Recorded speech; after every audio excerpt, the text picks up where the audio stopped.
Thank you, Elder Che. Gracias, Elder Che. Brothers and sisters, Hermanos y hermanas, hoy, como todos ustedes, reconozco que hemos visto cómo el Señor apresura el trabajo a través del profeta Thomas S. Monson y de su mensaje esta mañana. Presidente Monson, lo amamos, lo apoyamos y oramos siempre por usted, nuestro profeta fiel. we have felt an Hemos sentido cómo se ha derramado el Espíritu este fin de semana, ya sea que estén aquí, en este gran auditorio, o que miren desde casa, o que estén congregados en centros de reuniones distantes en otras partes del mundo, han tenido la oportunidad de sentir el Espíritu del Señor. Dicho Espíritu confirma a su corazón y mente las verdades que se enseñan en esta conferencia. Consideren la letra de este conocido himno. Deja que el Espíritu te enseñe, que te guíe en la verdad. Él testificará de Jesús y que te guíe en santidad. Gracias a las revelaciones de los últimos días, sabemos que la Trinidad se compone de tres seres distintos y separados: nuestro Padre Celestial, su Hijo Jesucristo y el Espíritu Santo. Sabemos que el Padre tiene un cuerpo de carne y huesos, tangible como el del hombre.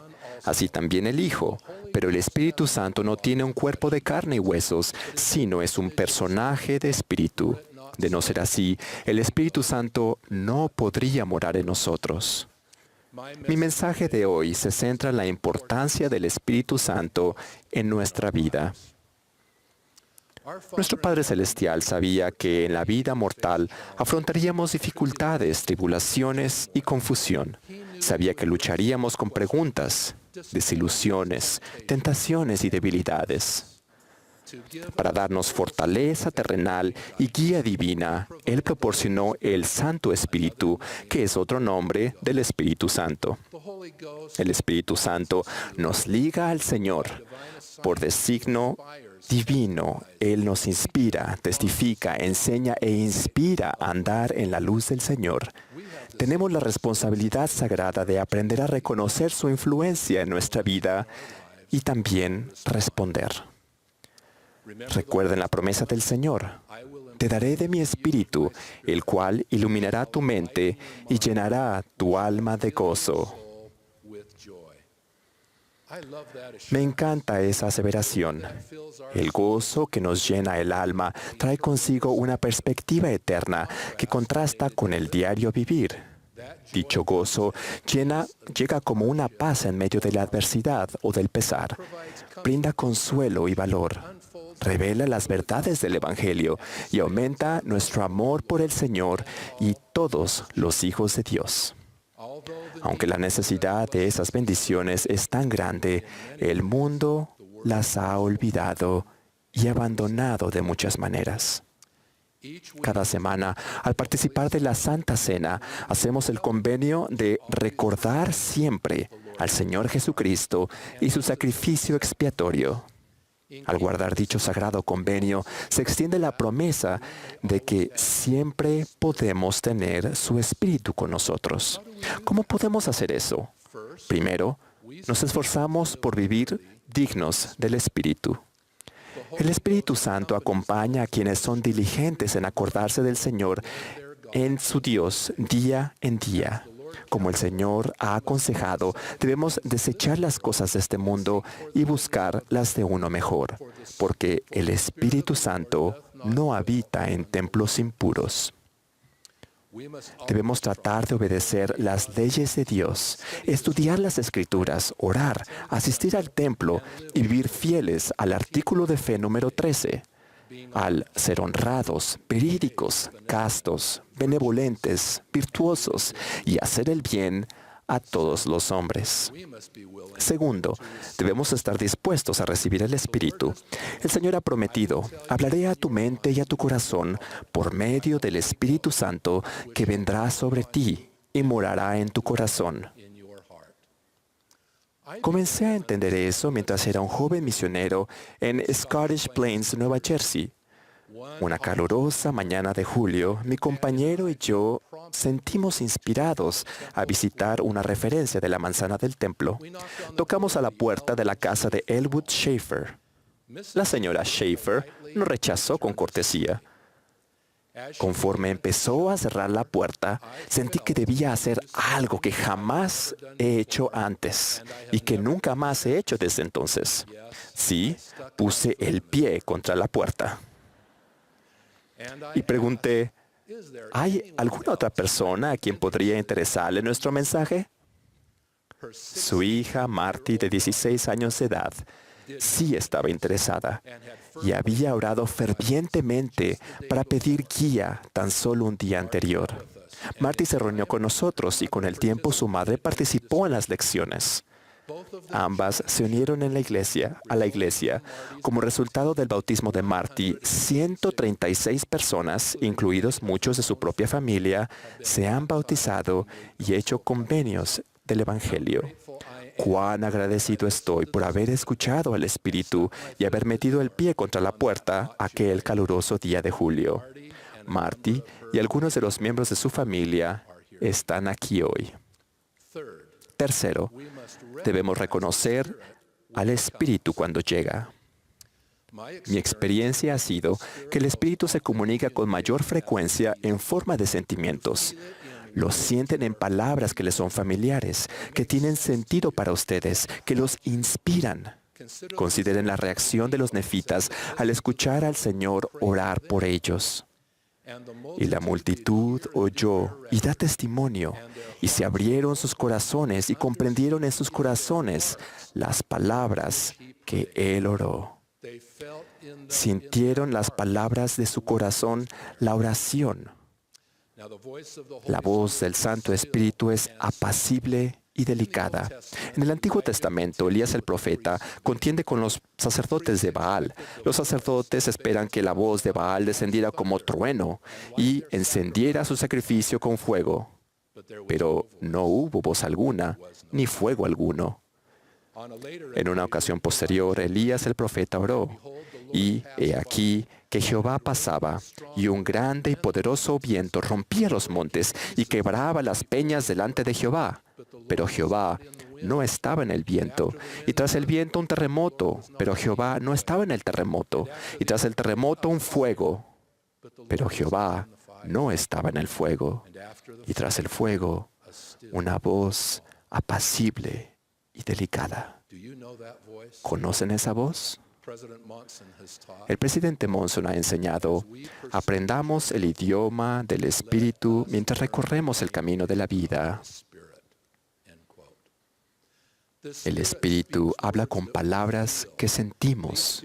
Tales sentimientos son delicados, un suave impulso a actuar, a hacer algo, a decir algo, a reaccionar de cierta manera. Si somos descuidados o autoindulgentes en nuestra adoración, alejados e insensibilizados por las actividades del mundo, nos veremos con una menor capacidad de sentir.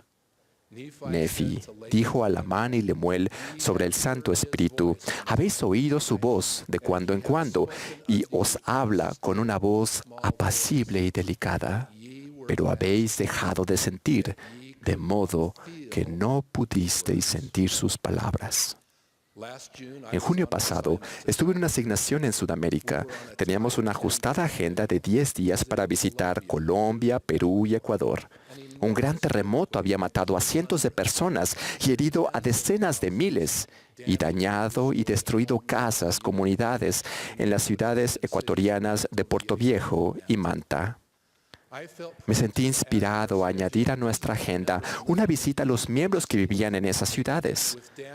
Debido a los daños de las carreteras, no estábamos seguros que podríamos llegar allá. De hecho, nos habían dicho que no podríamos hacerlo, pero la inspiración persistía. Por consiguiente, fuimos bendecidos y pudimos visitar ambas ciudades. Con tan poca antelación, yo esperaba que solo unos pocos líderes locales del sacerdocio asistieran a las reuniones organizadas de esa manera apresurada. Sin embargo, al llegar a cada centro de estaca, nos dimos cuenta que había mucha gente. Algunos eran los pilares de la región, los pioneros que se habían mantenido fieles en la iglesia y que insistían a otras personas a sumárseles para adorar y sentir el Espíritu en sus vidas. En las primeras filas estaban sentados los miembros que habían perdido a seres queridos y a vecinos en el terremoto. Me sentí inspirado a conferir una bendición apostólica sobre todos los que estaban presentes. Una de las primeras que he dado. Aunque yo estaba al frente del salón, era como si tuviera las manos sobre la cabeza de cada uno de ellos y sentía cómo brotaban las palabras del Señor. Y no finalizó allí. Me sentí inspirado de hablarles tal como Jesucristo lo había hecho al visitar al pueblo de las Américas. Tomó a sus niños pequeños y los bendijo y rogó al Padre por ellos. Estábamos en Ecuador, estábamos en los asuntos de nuestro Padre y aquellos eran sus hijos. Cuarto, debemos actuar y obedecer al sentir el primer susurro. Recuerden las palabras de Nefi. Iba guiado por el Espíritu sin saber de antemano lo que tendría que hacer. No obstante, seguí adelante. Y así debemos hacerlo nosotros. Debemos tener confianza en nuestros primeros susurros. A veces racionalizamos, nos preguntamos si sentimos una impresión espiritual o si se trata solo de nuestros propios pensamientos. Cuando conocemos o comenzamos a cuestionarlo una y otra vez, y todos lo hemos hecho, desestimamos al Espíritu. Cuestionamos el consejo divino. El profeta José Smith dijo, si dan oído a los primeros susurros, estarán en lo correcto 9 de cada 10 veces. Ahora bien, un aviso. No esperen fuegos artificiales porque han hecho caso al Espíritu Santo. Recuerden, están realizando la obra de la voz apacible y delicada. Mientras prestaba servicio como presidente de misión en la ciudad de Nueva York, me hallaba con algunos de nuestros misioneros en un restaurante del Bronx. Llegó una familia joven y se sentó cerca de nosotros. Parecían totalmente preparados para el Evangelio. Observé a nuestros misioneros mientras continuaban conversando conmigo y luego noté cómo la familia terminaba de comer y desaparecía tras la puerta. Entonces dije, «Eldres, hay una lección a aprender aquí hoy. ¿Vieron entrar al restaurante a una familia encantadora? ¿Qué deberíamos haber hecho?» Uno de los élderes dio su opinión enseguida. Pensé en levantarme e ir a hablarles. Sentí un suave impulso, pero no actué. Les dije, élderes, debemos actuar siempre según el primer susurro. Ese suave impulso que usted sintió era el Espíritu Santo. Los primeros susurros son la inspiración pura del cielo. Cuando nos confirman o testifican algo, tenemos que reconocerlos como lo que son y jamás pasarlos por alto. Muy a menudo se trata del Espíritu que nos inspira a tender la mano a alguien en necesidad, en particular a familiares y amigos. Así, la voz suave y apacible que a través de todas las cosas susurra y penetra, nos señala oportunidades de enseñar el Evangelio, de dar testimonio de la restauración y de Jesucristo, y de mostrar apoyo e interés y rescatar a alguno de los preciados hijos de Dios. Piénselo como si fueran a lo que se les llama los primeros socorristas. En la mayoría de las comunidades, los primeros socorristas ante una tragedia, un desastre o una calamidad son los bomberos, policías o paramédicos. Estos llegan con balizas que destellan y debo añadir, nos sentimos increíblemente agradecidos por ellos. La manera del Señor es menos obvia, pero requiere una respuesta igual de inmediata. El Señor conoce las necesidades de todos sus hijos y sabe quién está preparado para ayudar. Si hacemos saber al Señor en nuestras oraciones de por la mañana que estamos listos, Él nos llamará a actuar. Si actuamos, Él nos llamará una y otra vez. Y nos encontraremos en lo que el presidente Monson llama la obra del Señor. Seremos los primeros socorristas al brindar ayuda de lo alto.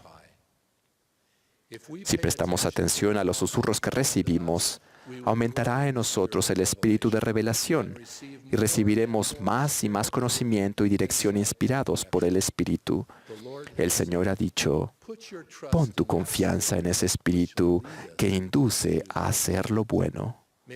Ruego que tomemos en serio el llamado de servir. Sed de buen ánimo, porque yo os guiaré. Él nos guía mediante el Espíritu Santo. Ruego que vivamos cerca del Espíritu y actuemos rápidamente de conformidad con nuestros primeros susurros al saber que vienen de Dios. Testifico del Espíritu Santo para guiarnos, protegernos y estar siempre con nosotros. En el nombre de Jesucristo. Amén.